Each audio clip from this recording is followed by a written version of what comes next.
So hey there, I'm Brent Smith. I'm the Common Constitutionalist, and this is the Common Constitutionalist Weekend Video Podcast up here on a rainy, cold, nasty New England day, but we're gonna soldier through. And so that's that. So anyway, today's video podcast, I got a couple of topics. First, we're going to talk about the pipe bomber. Yes, everybody's talking about it, so I've got to talk about it. I've written about it, I think, twice so far.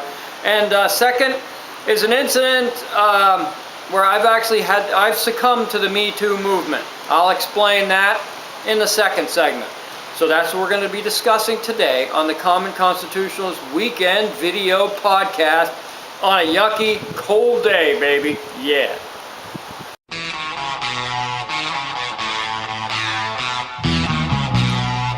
You're watching the Common Constitutionalist Weekend Video Podcast.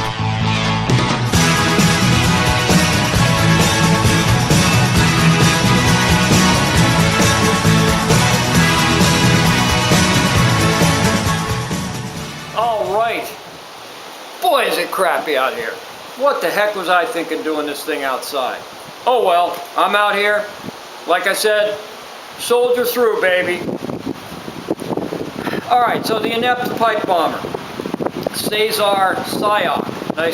Nice American name, right? Yeah, baby. So he's apparently a registered Republican, right? So that's true. But the more we learn about this bag of poo, the more we know that, man, he ain't no Republican. Yeah, I don't know what it meant. If he's a Republican, I don't know what it means to be a conservative or a Republican or whatever. So anyway, any citizen can register as a Republican, as a Democrat, as an independent, as a Green Party, whatever. It doesn't matter. But the fact that he's registered as a Republican and wants people to vote for Republicans in the upcoming midterms means absolutely diddly squat when you start looking into this guy. So there's a lot we've learned about this Looney Tune, and the most important thing that I've learned was that he, like a lot of people in America, he's extremely ignorant of the history, and especially of American history, and especially the history of the Republican Party and the Democrat Party. He has absolutely, apparently, no knowledge of the history, particularly of the Democrat Party.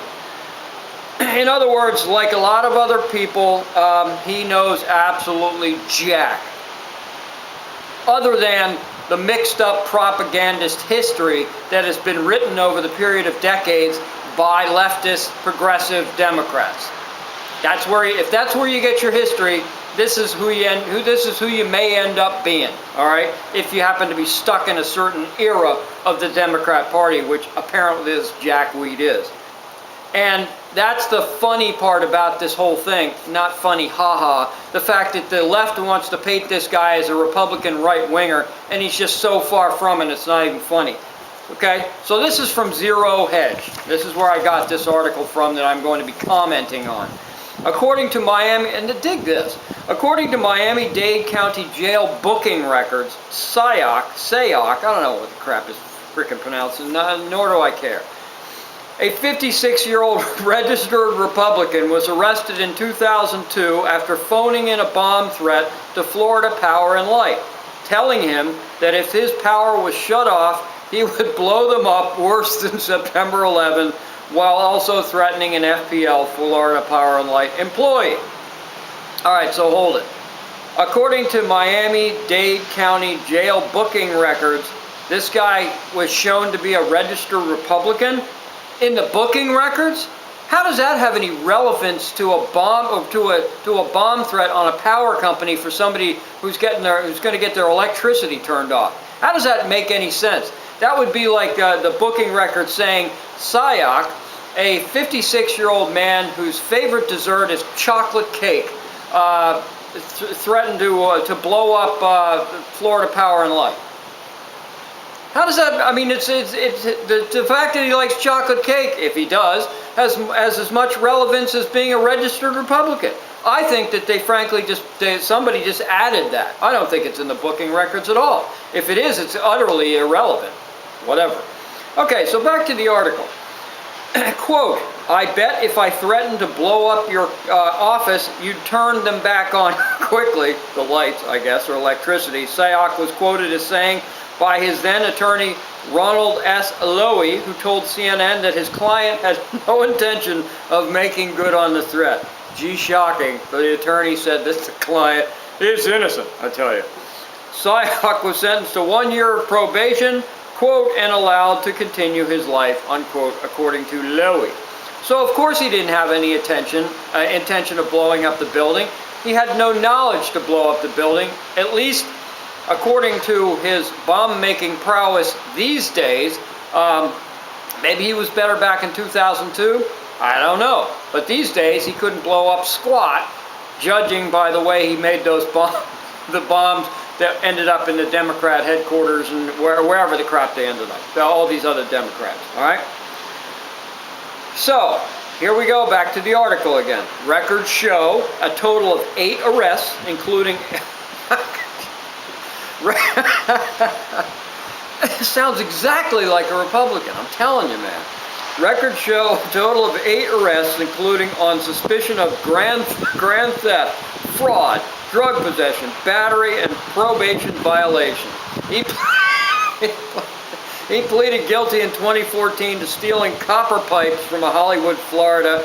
That's where my family used to live before I was born, Hollywood, Florida. From a Hollywood, Florida Home Depot after being charged with petty theft. So there you go. I don't know about you, but I hear this kind of thing every week. Republicans, conservatives, rap sheets a mile long. It's a daggum epidemic. You hear about it all the time. That this Republican and that is bombing places, and they're threatening people and whatnot. So actually, we're going to take a real quick break, and I'll be right back because I got to warm up, man. It's cold as crap out here. What was I thinking? Be right back. Holy crap.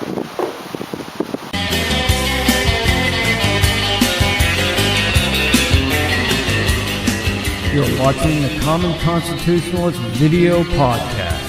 Yeah, baby! Yeah.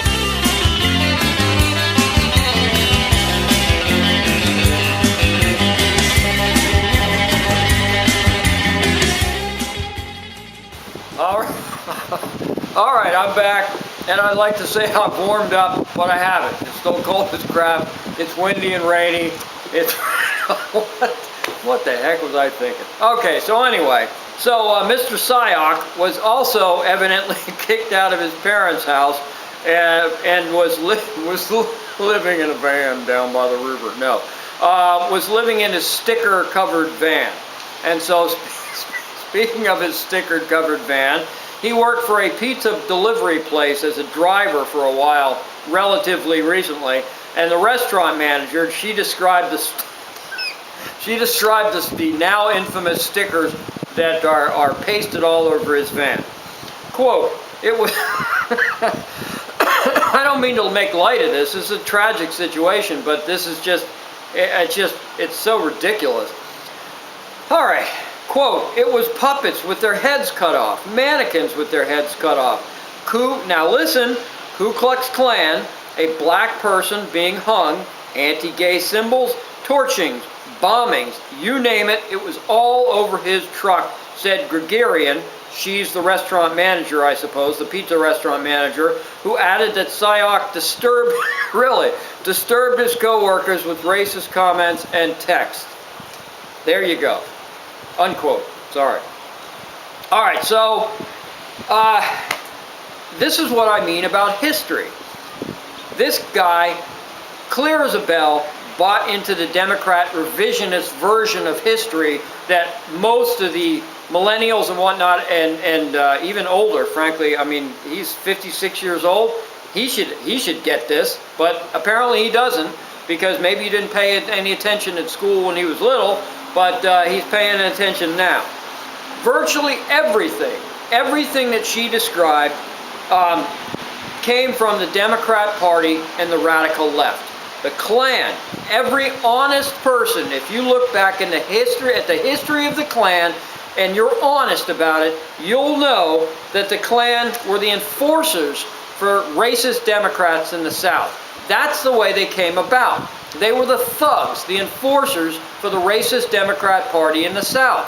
That's what it was. It wasn't Republicans, it was Democrats. Sheesh. Black people being lynched, torching, bombings, you name it.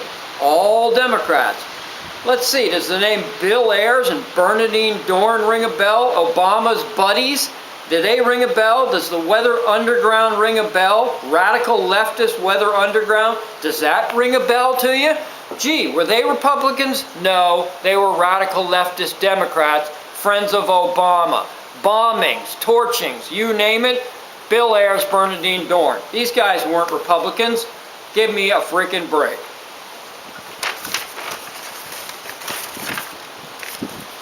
Maybe if we got heated up enough, I'll actually warm up enough to make this semi-tolerable. Back to the article. Quote, he was very angry and angry at the world, at blacks, Jews, and gays, she said, the restaurant manager. He always talked about, quote, if I had complete autonomy, none of these gays or these blacks would survive, unquote.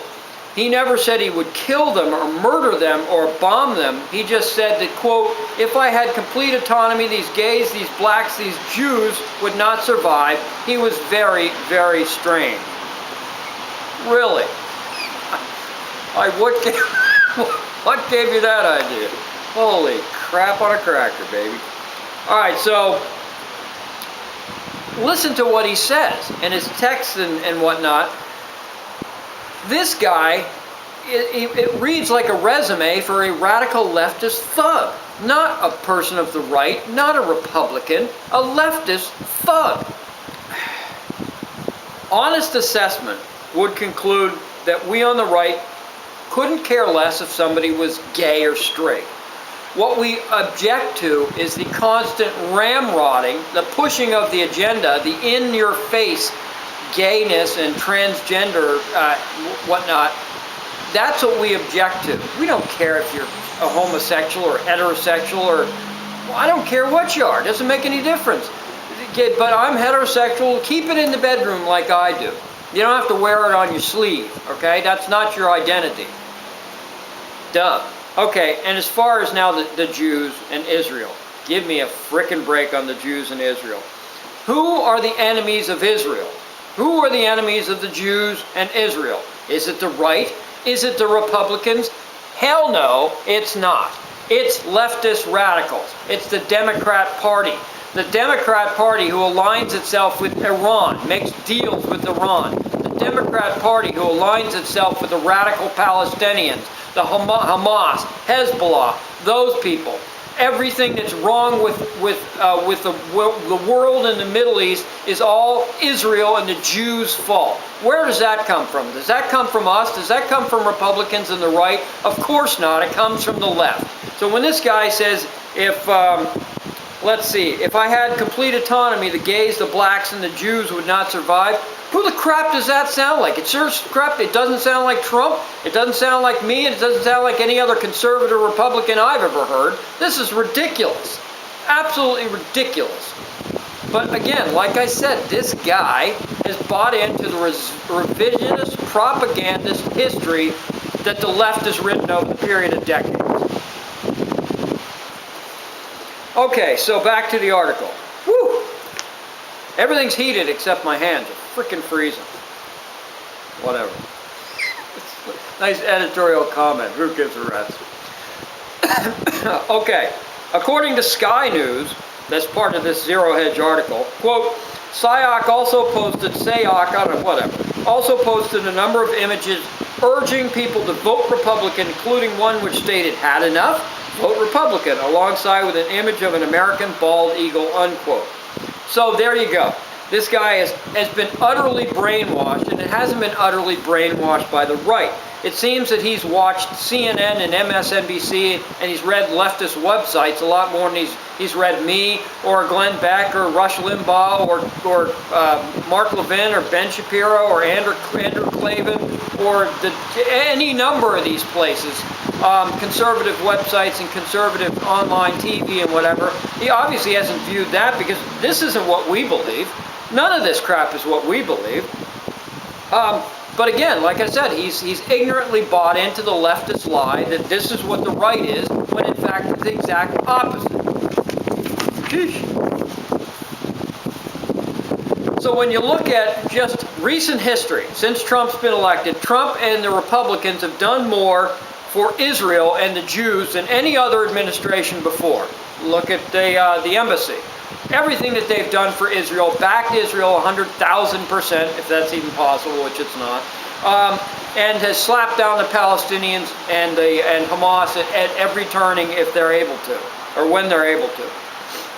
He's also done more for blacks and minorities than any other president. Just look at the jobs report. Look at the unemployment numbers for minorities, and just take a look at how much we hate minorities. Give me a frickin' break. So the bottom line is this dude is a complete whack job. He's out to lunch, man. He has no idea what Trump and the Republicans stand for, other than what CNN and other leftist liars tell you about what Trump and the Republicans stand for. And because he's a major league hater and a racist a-hole, which is exactly what he is, he thinks he has some sort of kinship with us, when it's the exact opposite. He absolutely doesn't. He has a kinship to leftist radicals, because that's in fact what he is by what he's demonstrated. I don't care what his registration is, doesn't matter a lick to me, now that I know he's an actual radical leftist, racist jerkwad. That's all I got to say. I'll try my best to warm back up again, and then I'll start on this MeToo crap. Be right back.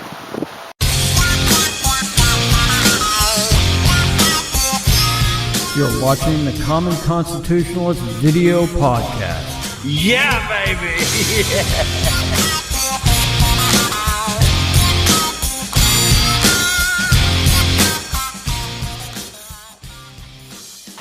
Alright, I'm back. And I'm frickin' miserable. It's cold out here, dadgummit. Dang, what was I thinking? Alright, so the MeToo movement. So how quickly did the MeToo movement get co-opted by the left and ruined basically for everyone? They do this with everything that they touch. The radical left gets involved. And they just go off the rails, and they take what should be a decent movement, and they ruin it. So the movement started organically enough. One woman came forward revealing the casting couch horrors in Hollywood. We all know about it. Everyone knew it existed. It's just nobody had the courage to come forward and start talking about it. And then because of one person's courage, other people came forward, and that was a good thing. And then this gave rise to the hashtag MeToo movement, and that was the end of that. Once the hashtag MeToo movement, virtue signaling movement was born, that was the end of the legitimacy of the MeToo movement. So now everything is considered harassment. Everything that guys do, apparently, is considered harassment if a woman decides now or in 10 years that she didn't like what the guy did or what the guy said or whatnot. Now it's sexual harassment. Everything is sexual harassment, and that's what I mean by ruining a perfectly good movement, if that's what you want to call it. So the problem is that you can't even say, you can't look wrong, you can't say something to a woman without thinking that if you say something to the wrong woman, you're going to get slapped with a harassment suit or something like that, or whatever. And they have the cops called on you for just saying that you look nice today. Oh, how dare you? Oh, really? And then came the Kavanaugh debacle, and every woman magically had to believe. We believe the survivors. Now every woman has to be believed. Every daggum word that she says, everything that she utters, we have to believe her. No proof or anything, we just have to believe her. That's ridiculous. And now we men have been, we have to be mindful of literally everything that we do and say see and say around women. And you can't even, it's gotten to the point where you can't tell a harmless joke anymore for fear of damnation or reprisal or whatever. And this is how bad it's gotten these days, unfortunately. And even I, just yesterday, succumbed to the MeToo movement nonsense by not publishing a joke that was sent to me by a friend of mine. Was a perfectly harmless joke, but it could get me in trouble. I had to actually think in these terms, and it really ticks me off that I've got to think in these terms, that I can't just post a harmless joke and be done with it. And it was a laugh. Yeah, maybe it was a little off color, so what? But it was funny, and you get over it, and you go on with your life, and that's the way it goes. So I started loading this joke on my website to schedule it for publication, and then it hit me, I can't post this. This is ridiculous that I had to think in these terms that, oh my goodness, I can't post this, I might get in trouble. Or not somebody may think less of me, because I frankly don't give a crap what people think. I'm going to say and do what I do, and that's the way it goes. But it really angered me that it even popped into my mind that I have to consider this nonsense. I'm a good guy and I'm a gentleman. Everybody that knows me knows that. But it was, and this was a funny joke that even just a few years ago I could have posted without a second thought. It would have been a harmless joke and that would have been it. Nobody would have thought anything of it. And now, you know, you put something on that, and by extension, what am I? I would be a serial sexual harasser just because I post a joke up there that's a little off color, something like this. But this is what radical feminism has done to all of us, including me, evidently, since I had to think about this and think of these terms, and I didn't post the joke. So I'm going to read you the bloody joke right now, and y'all can decide whether this is crap, whether I'm full of crap, or whether this is a legitimate fear. All right? So this is from a buddy of mine who sent me this joke. A beautiful young woman is about to undergo a minor operation.